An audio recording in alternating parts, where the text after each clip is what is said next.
સુરત શહેર ટ્રાફિક શાખાના રીઝન 1 દ્વારા રોકડિયા હનુમાન મંદિર પાસે ગરમીને ધ્યાનમાં રાખી છાસનો જનહિતકારી કાર્યક્રમ યોજાયો હતો। આ અવસરે ડીસીપી પન્ના મોમાયા વિશેષ ઉપસ્થિત।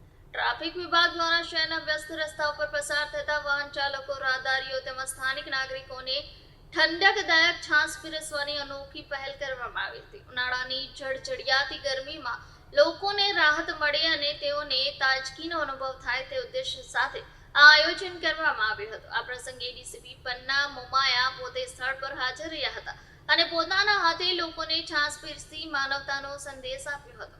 તેમણે લોકોને અપીલ કરી હતી કે તડકામાં તીવ્ર ગરમીમાં બહાર નીકળતા પૂરતું પાણી પીવું, સ્વાસ્થ્યનું ધ્યાન રાખવું અને ટ્રાફિકના નિયમોનું કડક પાલન કરવું જરૂરી છે, જેથી અકસ્માતોથી બચી શકાય। આ કાર્યક્રમને લોકો તરફથી ખૂબ જ સારો પ્રતિસાદ મળ્યો હતો। ઘણા વાહન ચાલકો અને રાહદારીઓએ આ પહેલની પ્રશંસા કરી હતી અને ટ્રાફિક વિભાગના સમાજ ઉપયોગી કાર્યને સરાહનીય ગણાવ્યું હતું।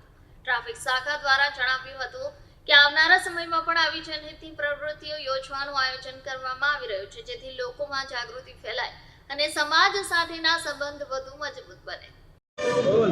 જી મેડમ, ગરમી અત્યારે ખૂબ વધી ગઈ છે, જેના કારણે સુરત શહેર ટ્રાફિક પોલીસ દ્વારા બપોરના 1 થી 4 સમય દરમિયાન સિગ્નલ બંધ રાખવાનો નિર્ણય લેવામાં આવેલો છે।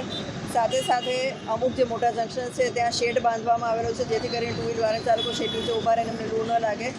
અને સાથે સાથે હવે અત્યારે અહીંયા રોકડિયા ખાતે છાશ અને પાણી વિતરણ કર્યું છે, જેના કારણે જે ટુ વ્હીલ ચાલકો છે જે મજૂરી કરીને રિક્ષા ખેંચીને લઈ જાય છે અને સાયકલ ખેંચીને લઈ જાય છે, એવા જે ચાલકો છે એમને બધાને અહીંયાથી છાશ અને પાણીનું વિતરણ કરી રહ્યા છે, જેથી કરીને આ ગરમીમાં એ લોકો લૂથી બચી શકે અને પોતાના સ્વાસ્થ્યનું ધ્યાન રાખી શકે।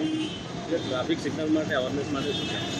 ટ્રાફિક સિગ્નલના અવેરનેસ માટે અત્યારે અહીંયા જેટલા લોકોને અમે આવી રહ્યા છે, લોકોને ટ્રાફિકના નિયમોનું પાલન કરવા માટે સમજાવી રહ્યા છે। હેલ્મેટ પહેરવું જરૂરી છે એ પણ સમજાવી રહ્યા છીએ અને સાથે સાથે તમામ ટ્રાફિક નિયમોનું પાલન કરે એ પણ અમે એમને સમજ આપી રહ્યા છીએ।